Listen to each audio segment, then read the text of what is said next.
Before you start your VR experience, here are a few things to keep in mind. When you first put on the headset, look at the ground. You will be able to see a blue circle around you. This is the safety boundary, so stay in the center of this circle throughout the experience. Once the experience starts, make sure you can hear the voiceover clearly. The volume button is on the headset under your right eye if you need to adjust the volume.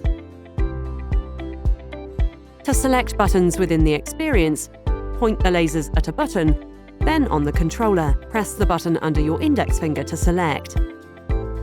When going through a recipe, the buttons you'll need are the one under your index finger to pinch, the button under your middle finger to grab items, and the B button to exit the recipe.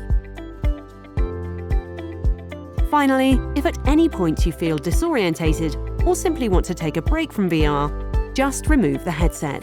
The experience will simply pause.